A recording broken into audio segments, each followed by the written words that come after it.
Former Bexar County Constable exonerated after facing criminal charges is telling her story for the first time and to just one station. News 4 San Antonio's Destiny Fuller sat down exclusively with Michelle Barrientes Vela, who says she's glad the fight is over.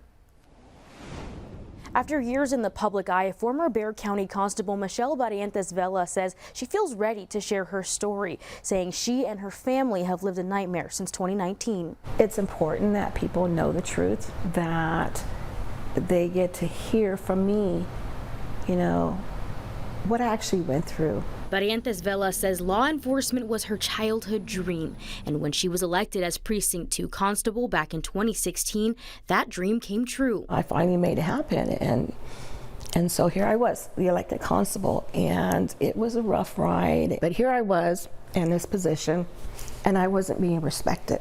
In 2019, trouble continued. Vela was accused of trying to squeeze money out of a family to provide security at Rodriguez Park on Easter Sunday. We discussed the payment arrangements of security, and I explained the rules to him. He finally agreed he was going to pay for security, and I went about my rounds right. Then DPS troopers raided the Precinct 2 office using a search warrant. It was uncalled for what happened that day.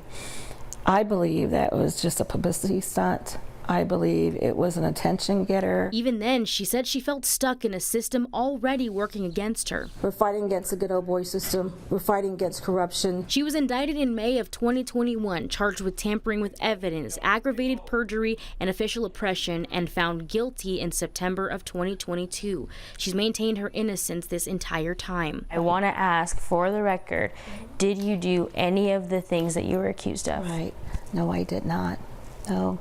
And that's why I stood strong. I mean, from day one. She ignored a plea deal, which required her to give up her law enforcement career in exchange for a misdemeanor conviction and short probation. And in 2022, a jury handed down a guilty verdict, complete with a 90-day sentence and 5 years probation, a decision she planned to appeal before ever hearing the verdict. And on October 3rd, the state reversed the conviction, bringing a win she spent years waiting for. We were here at home. I look at my phone and I read it and I'm like, wait a minute, what? And these emotions just came over me, and I was really just like, wow. And just 2 weeks ago, that victory got sweeter. The conviction expunged from her record. She hasn't heard from any of the Bexar County officials who she believes targeted her, adding things need to change. Everybody out there, even the elected officials, they have to know, I want them to know, the ones that were possibly involved, that what they did was wrong. Adding her plans to be a servant to others in her community as she and her family find their new normal. Whether I'm in uniform down the road, whether I'm not, I know who I am. Her first step on that journey is giving elected office another try. During our conversation this morning, she shared her plans to run for State District 125 representative. I'm Destiny Fuller, News 4 San Antonio.